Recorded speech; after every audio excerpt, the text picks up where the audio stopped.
Hello everyone, this is Lucas Horclocks and welcome back for more Final Fantasy. Alright, so to start things off, this video is going to be a little different compared to the other ones in the fact that I'm doing post-commentary. The reason being is I screwed up during the recording. I accidentally closed Audacity before exporting the commentary file, so... Oh no, oh my gosh, I'm so mad at myself for doing something like that. And it sucks because I always double check, but for some reason my brain thought like I already saved it. But anyway, yeah, as you saw in the intro there, I was showing off that I went back to, I think it was either Provoka or Elfenheim, and purchased the Befire spell for Mayu there because we're gonna be needing it for another boss. And yeah, and here we are at the town of Melmond. Now, you might be wondering why the town looks like this. The reason being, it's because this town, at least the earth around it is starting to rot, and if you talk to any of the townspeople, they do mention that there's this vicious vampire that actually ransacked the place, and as you saw there, the church has been destroyed, and there's no item shops. Yeah, and they give you a lot of information in this town, and there's also this interesting NPC here named Dr. Yune, who's trying to translate some kind of weird language, but we can't do anything about it until later in the game. So the major, the main thing I did in this town was just buy some new armor and some new magical spells, starting with the armor shop here. They sell some new stuff like the Night no Yoroi, which is the night armor, and that's really good for your warriors, but as you can see, it's super expensive, and normally you wouldn't have the gil,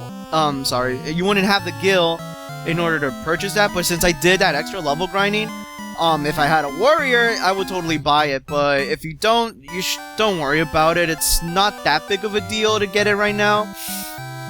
But yeah, they also sell, old kabutos, which are great helms, that's also really good for warriors, and they sell bronze gloves, steel gloves, but the main reason, I came here was to buy the Gino Udewa, the silver bracers, because I wanted to buy them for both Mayu and Eiji, and it's at this point of the game where I figured, I think it's about time to give them something that increases their defense, instead of worrying about a loss of evasion. And I don't think the Gin, I'm sorry, I need to stop saying the freaking Japanese versions of these items, but I don't think the silver bracers suffer that much of an evasion loss, so I think that's pretty good for them. And yeah, and I'm selling all my old clothes in here. Oh my gosh, it's gonna rain really heavily. Oh snap! Thunderstorms! I'm looking outside my window. Oh shit, it's rain. Oh my gosh. Oh, you know what would be bad if there was a power outage right now? I shouldn't jinx crap like that. Oh yeah, and here's the white magic shop. They sell some really good spells here. Like, they sell Kurida, which is a more potent restorative spell. They also sell the Almighty Raise, which basically it revives a dead party member, so that's super useful. You definitely want to save your level 5 spell charges in case any of your party members end up dying. They also sell Dadia, which is a better version of the Adia spell, but and just like the Adia, like the Dia spells, they inflict damage to the undead. But at this point of the game, we're not gonna be finding too many undead enemies. I mean, there's gonna be some, but at that point, I think the Dadia spell would be a bit of an overkill. So yeah, the Adia spell will work just as fine, so you don't have to worry about purchasing a better upgrade for that, so it's just a waste of a slot, really. Besides, you want to save, like I said before, you want to save those level 5 spell charges for Raise. And they also sell Heala, which is a really good bugged spell. The way Nasir fucked this up was, when you cast this in battle, it actually functions as Heala God instead of Heala. It only works as it intended when you use it outside of battle. So that's really good for Mayu there, and I think I bought Heala for Mayu, and I bought Kurida for Basho, because sadly he can't use the multi-targeting heal spells in this game. And yeah, I think I was just making sure that I bought those spells for them. Lastly, we visit the black magic shop here. They don't sell anything useful besides Firaga, which is a better version of Fira. It hits all enemies for major fire elemental damage, so definitely you want to pick that up for both Basho and Eiji there, because the enemies in the Earth Cave, most of them are going to be weak to fire, and that's going to be very good. And for like those, just for emergencies, like if you run a huge horde of some of the tough monsters that you'll be facing at the Earth Cave. They also sell the Clouda spell, and it's actually a multi-targeting instant death spell. Just unlike Dragon Quest II, where I really praised the goodness of the instant death spells in that game, Final Fantasy never got programming these instant death spells right. They're usually useless. Besides, because it's a level 5 spell charge, you definitely want to be saving it for Firaga, so I wouldn't bother with that. And here they also sell Delipo, which actually warps you previous floors in a dungeon. And honestly, that's kind of useless because you normally just want to exit out of the dungeon anyway, and we will be getting a spell later on in the game that does just that. So, this is also another useless spell. And lastly, we have Roslo, which is a better version of the slow spell. I think it just it decreases more of an enemy's accuracy, so they won't deal multiple hits on your characters. Again, it's a really useless debuff spell. I mean, I think it's not bugged, but I wouldn't really bother with it.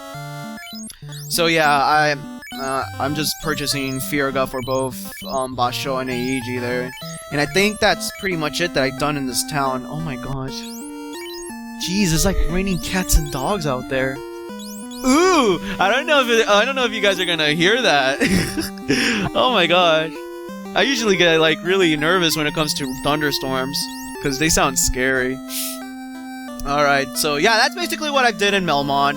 And if you talk to some of the people here, well, to some more people, they also mention some interesting points around this area. Like there's a giant's cave to the west of here that likes to eat star rubies, and then there's a sage called Sarda who lives further west of the Melmond area. So now what I'm doing right here is I'm actually going to take a quick trip to the Crescent Lake town, which normally you wouldn't, there's no reason to go there just yet, because normally you would just do the Earth Cave, restore light to the Earth Crystal, and then you move on to the Crescent Lake town. But I figured there's some nice equipment that you want to purchase here for your Red Mage there, as well as for a Warrior if you have the guild, because they sell some mithril equipment there. So that's why I decided to go here a little bit earlier than intended. So yeah, there's Crescent Lake Town. I think, yeah, it's named, they named it Crescent Lake Town because, the lake is obviously a shape of a moon. And I'm just cutting off all the random battles here. There's actually some new enemies that you can face up in here, in this area, but, I think during this recording I just faced with some of the common enemies that I've, already encountered in the other areas. So I think the only kind of technically new one was the Troll, but you could fight those guys at the Peninsula Power Provoca. Yeah, the reason I came here was to buy the Buckler shield for Basho there, because he definitely will be needing the extra defense. And like I said before, they sell all of the mithril equipment. And if you're playing on the remakes, like the Dawn of Souls or the iOS or PSP versions, this is where they actually will sell the mithril sword. It's not back at Elfenheim, because they took that out because it was way too OP at that point of the game.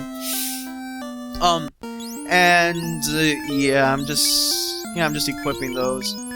Oh yeah, I think I saved that Great Helm. I think I'm actually gonna sell it though, because what was I trying to do was I was trying to save some of the heavy armor for after my characters get their job class upgrades, because then they'll be able to equip all that nice stuff. But I don't think the Great Helm is better than the Mithril Helm that we'll get or something. I don't know.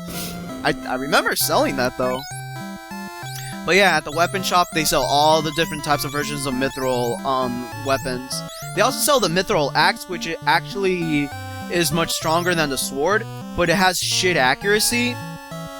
Well, no, it doesn't have shit accuracy. It just lowers your accuracy, so that will take away from its usefulness when it comes to dealing multiple hits. So, I would recommend getting the mithril axe after your characters have at least above 64 accuracy, because once you get up to 64, your melee fighters will gain another attack multiplier.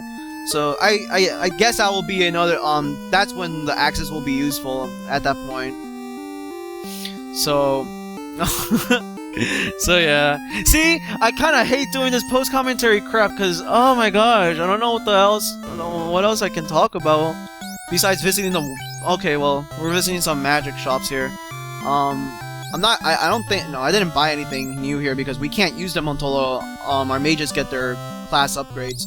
But yeah, they sell the Stone spell there, which cures from stone, but honestly, just buy the golden needles.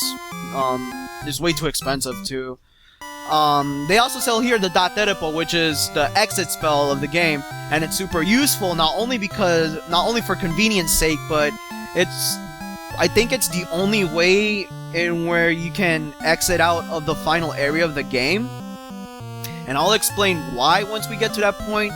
But yeah, I think only the white mages can learn this spell, so if you don't have a white mage in your party and you're at this point, you might be in a rough trip when you get to the final dungeon, if you're planning on doing some level grinding or something, some final level grinding, I don't know. They also sell the Prodera spell, which increases more of your character's defense, as well as Invisia, which increases more of your character's evasion. I guess they're useful, but I don't know. I wouldn't buy those, and they're really expensive. Oh, and one thing, yeah, that the price doesn't read 62,000 gil. The 6 is actually showing the level tier of that spell. It actually costs just 20,000.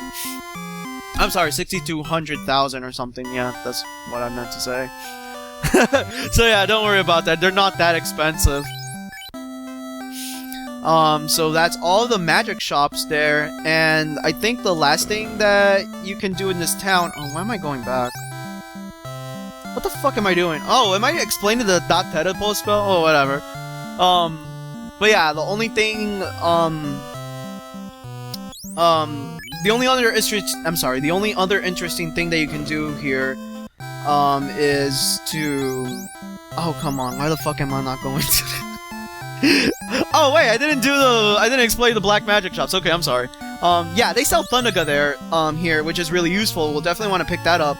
And they also sell Death, which is, a single targeting instant death spell. Again, it's pretty useless. They also sell Quake, which is really good. And, oh gosh, I wasn't paying attention. What was the last spell? Oh well, I'll remember to come back here and, like, look at the spell list again, and because I know this is being really unprofessional of my part in doing this. I hate doing post-commentary.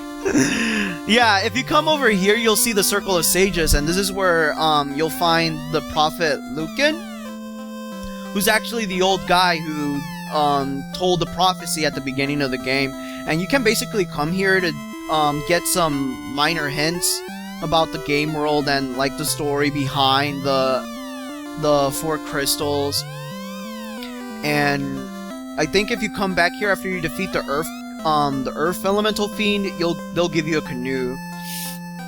So yeah, that guy is Lucan, the guy that I'm speaking here right now. So yeah, I think that's pretty much it. After this I just exit out. And yeah, that's the guy who gives you the canoe, so you definitely want to come back here after you defeat the Earth Elemental Fiend, because you need to do that in order to progress through the game anyway. Alright, so I think at this point, I cut the video off here, and I actually go all the way back to Melmon, because I was gonna show you guys where the Earth Cave is. Yeah, here we go. And there's some new enemies here, but I decided to cut them out anyway because, again, I'm doing post-commentary and it's gonna be... Oh, gosh, no! Black screen! Okay. Sorry about that. Yeah, I cut all these battles out. I think we're gonna be facing them at the Earth Cave here. Thankfully, I did not screw up on the audio recording there, so yeah, there's the Earth Cave. You know what? I'm just gonna pretty much end the part here, or just at least end the commentary here. You definitely want to restock your supply of potions, antidotes, and cottages here because this is gonna be a very long trip. So on the next part, where it will be live commentary again, I will show you, well, we'll be starting to explore the Earth Cave here. So I'll see you guys until the next part. And yeah, again, I apologize for this, post-commentary because I know it sucks. Alright, bye.